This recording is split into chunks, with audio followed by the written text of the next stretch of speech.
Hello viewers, we'll be going over gold and silver futures. In this video, we'll be going over the day-by-day probability model, the technical performance of each model, how we find the models, comparing the current trend with the trend in the past, and we'll go over the day-by-day forecast for gold and silver futures. So back to the technical analysis. On the 1 hour chart, gold futures is currently nearing oversold RSI. However, we start to see a convergence on the 1 hour MACD.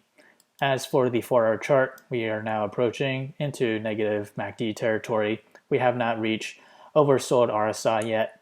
And if we extend that further on the 4 hour chart, we are approaching to negative MACD on the daily chart.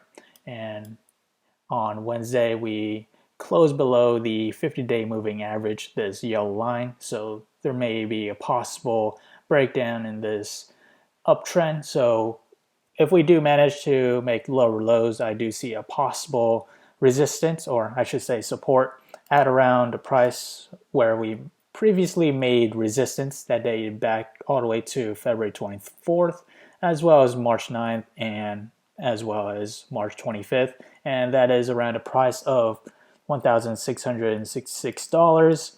And if we do manage to reverse higher, and I do see the next resistance being where we made past 4 resistances that even date back to April 14th, same as April 23rd, May 19th, and June 1st. And that resistance is at $1,750. So if we do manage to climb higher, that price movement to the upside to hit resistance is roughly around 2.6%.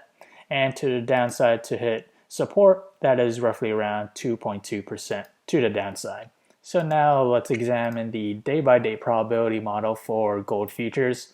So as the days progress to the 7th day, we have a 67% chance for gold futures to climb higher between 0 to 2%. And on the extreme case, we have a 17% chance for gold futures to climb between 2 to 4%. On the other hand, to the downside, we have an 8% for gold futures to fall between 0 to negative 2%. And on the extreme case here, to the downside, we have 8% chance for gold futures to fall between negative 2% to negative 4%. Again, these models are now available in the link below, so do check it out. So now let's examine the day-by-day forecast for gold futures. So we have 1 day out. That will be a Thursday, and 2 days out will be a Friday, and so on. So we have 3 days out, 4 days out, 5 days out, 6 days out, and 7 days out. So which one of these models we should focus on? Ideally, the model that is best matched to the current trend. So right here we have our current trend as the blue line, and overlapping is the trend that I believe is the best match. And right here we have our current trend. We're comparing that current trend with the trend that we found on the line graph. And this trend dates back to September 28th to December 22nd, 2006. So let's begin comparing the two charts. So we start off at the bottom Bollinger Band. We rested on the middle Bollinger Band, proceeded to touch the upper Bollinger Bands twice, and then we slowly dipped down to the bottom Bollinger Band towards the very end. And on the trend in question, we start off at the bottom Bollinger Band, rested along the middle Bollinger Band, and then we proceeded to touch the upper Bollinger Bands twice, and then we also touch the bottom Bollinger Band towards the very end. So what we have here is 1, 2, 3, 4, 5 points. We also have 1, 2, 3, 4, 5 points. So there's reason to believe that the trends and patterns are the same.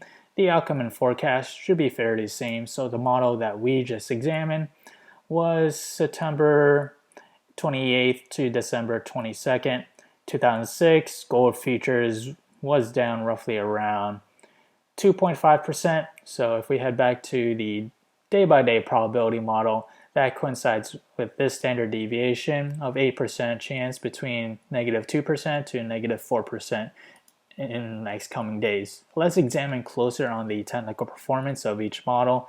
So on the current trend, we're currently down 3% from monthly high, up 13% from monthly low, down negative 1.6% from 10 simple moving average, down 1.4% from 20 simple moving average, and up 17 basis points on 50-day simple moving average.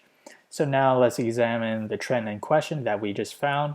Back then it was down 4% from monthly high, up 8.6% from monthly low, down 27 basis points from 10 simple moving average, down 1.6% from 20 simple moving average, and up 27 basis points on 50-day simple moving average.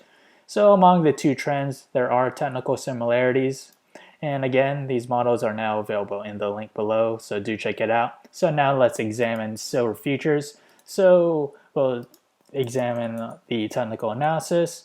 As for silver on the 1 hour chart, we're also near the oversold RSI. We start to see a slight convergence on the 1 hour MACD. If we extend that further on the 4 hour chart, we are just approaching to negative MACD.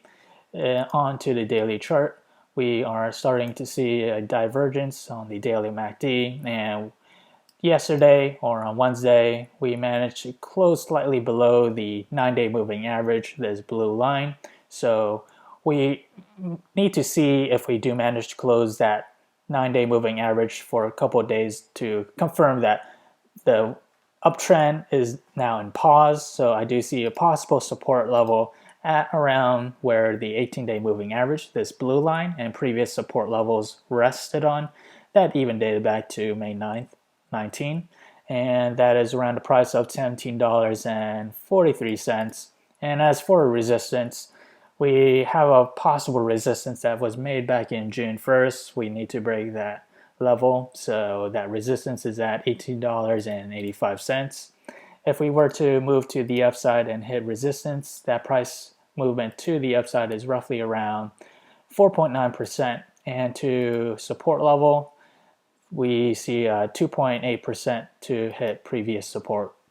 And now let's examine the day-by-day probability model for silver. So as we progress to the 7th day, we have a 50% chance for silver to climb between 0 to 3.8%. And on the extreme case, we have a 25% chance for silver to climb between 3.8% to 7.7%.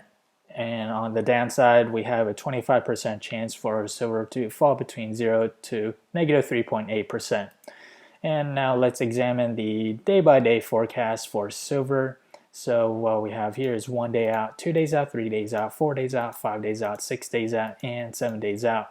So which one of these models we should focus on? Ideally, the model that is best matched to the current trend. We have a current trend as our blue line, and overlapping is the purple line. That happens to be the best match. So right here we have our current trend.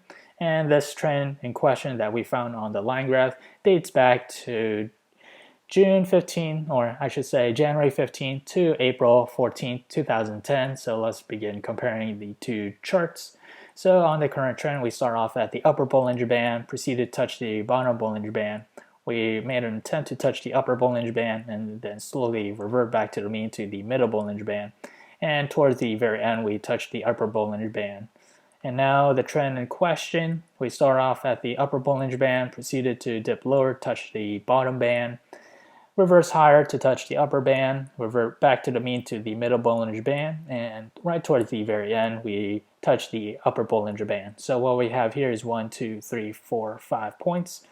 We also have 1, 2, 3, 4, 5 points. So there's reason to believe if the trends and patterns are the same, the outcome and forecast should be fairly the same. So the model that we just examined, silver, back then, January 15 to April 14, 2010, silver was down roughly around 1%. So if we head back to the day-by-day probability model, that coincides with this standard deviation of 25% chance between 0 to negative 3.8%. So now let's examine closer on the technical performance of each model on the current trend that we're in. It is currently down 3.8% from monthly high, up 32% from monthly low, up 64 basis points from 10 simple moving average, up 5.6% from 20 simple moving average, and up 13% from 50-day simple moving average. So now let's compare that to the trend that we just found. Back then it was down 2% from monthly high, up 18% from monthly low, up 2% from 10 simple moving average, up 4.9% from 20 simple moving average, and up 9.4% from 50-day simple moving average. So among two trends, there are technical similarities. Again, these models are now available in the link below, so do check it out. If you enjoy this content, feel free to like, comment, subscribe, and thank you for watching.